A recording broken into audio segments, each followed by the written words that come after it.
సబ్బుపిల్ల, కుక్కపిల్ల కాదేది కవితకు అనర్హం అన్నారు శ్రీశ్రీ. చీమల ప్రవర్తన, వాటి కదలికలు కావేవి పరిశోధనకు అనర్హం అంటున్నారు ఇంగ్లాండ్ పరిశోధకులు.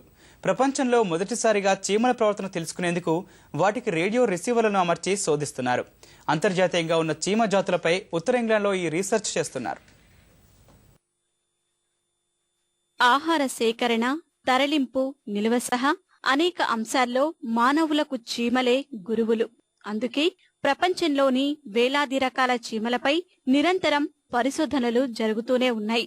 వాటిలో అంతరిస్తున్న జాతుల పరిరక్షణకు ప్రయత్నాలు కొనసాగుతున్నాయి. తూర్పు ఇంగ్లాండ్లోని పీక్ జిల్లా రకరకాల చీమలకు కేంద్రంగా పేరుగాంచింది. ఇక్కడ వేలాది జాతుల చీమల రక్షణకు చర్యలు చేపడుతున్నారు. ఈ ప్రాంతంలో లక్షలాది స్థావరాలు ఏర్పరచుకున్న 50 మిలియన్ల చీమలున్నట్లు ఒక అంచనా. వీటికి సంబంధించిన అనేక విషయాలపై పరిశోధనలు కొనసాగుతుంటాయి. అందులో భాగంగా యార్క్ విశ్వవిద్యాలయం జీవ శాస్త్రవేత్త సామ్ ఎల్లిస్ 3 సంవత్సరాల ప్రాజెక్టులో భాగంగా చీమల ప్రవర్తనను తెలుసుకోవడానికి సరికొత్త ప్రయత్నం చేస్తున్నారు. చీమల స్థావరాలు ఒకదానికొకటి కలిసి ఉండటానికి కారణాలను అన్వేషిస్తున్నారు. చీమలు వెళ్లడానికి 2 దారులుంటాయి. వాటి బహుముఖ అంశాల ప్రవర్తనపై నేను అధ్యయనం చేస్తున్నాను.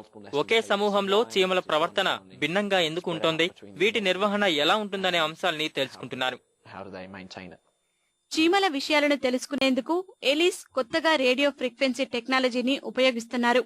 చీమల దారులను గమనించి ఒక్కొక్కటిగా పట్టుకొని వాటికి చిన్నపాటి రేడియో పౌరపుణ్యం గల ట్యాగులను తగిలిస్తున్నారు. ఈ రేడియో ఫ్రీక్వెన్సీ విద్యుత్ అయస్కాంత క్షేత్రాల ద్వారా సమాచారాన్ని స్కానర్లకు పంపుతాయి. ఇక్కడ మిల్లీమీటర్ల సైజులో చీమల కదలికలను స్కానర్లు విశదీకరిస్తారు. తద్వారా విడివిడిగా చీమలను పరిశీలించి వాటి ప్రవర్తన అంచనా వేస్తున్నారు. ఇలా చేయటం బహుశా ప్రపంచంలో ఇదే మొదటిసారని ఎలిస్ అంటున్నారు.